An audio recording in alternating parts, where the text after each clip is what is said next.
think a way to sum up what we're missing in the modern West, especially in this highly isolated, individualized society in which humans are cut off from above and from below and from all around,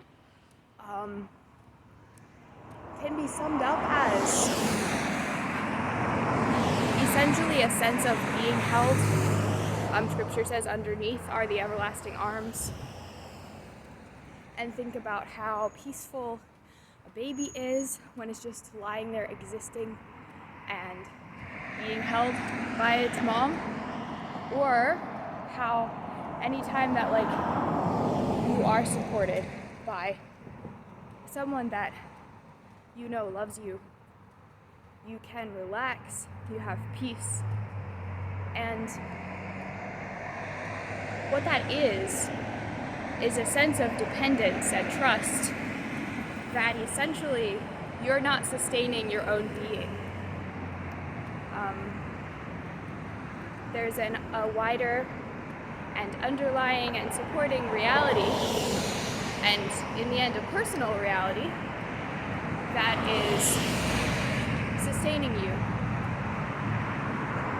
And since humans and Christ is the image of God, the archetype of that would be being held by a person. But the whole cosmos is the body of Christ. That's the macrocosmos, we're the microcosmos. So the natural way that humans were created to live, and the way that traditional cultures still live quite without thinking about it, is that, of course, the cycles and seasons and life and real life and other people of the wider cosmos and the wider world around them continues, with or without your action, with or without your kind of panicked thinking about it, being aware of it, upholding it, etc. In the cosmos and in God, we live and move and have our being. It's a very obvious truth, but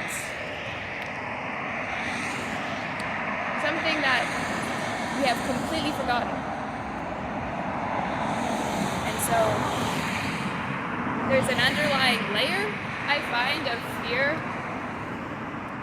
in which a lot of my energy is just going to I don't know, trying to sustain my own existence, even though my own existence and the existence of the very limited dead reality around me. But so as you become more immersed in love in general, both in a community of relationships that you can trust that will continue with or without you, or rather that you're kind of in harmony with and integrated with, and your life is integrated with, and they support you, and vice versa.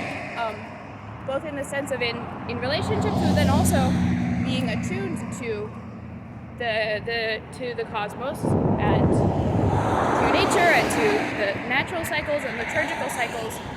It brings tremendous comfort, and the good thing about the grace about coming out of such an unnatural and unnecessarily low, dark, cold, lonely, isolated kind of life is that, hey, when you start to step out into the light and rediscover the fullness of the world that you are a part of and an image of, it's all the more beautiful and gives meaning even to those previous times of darkness.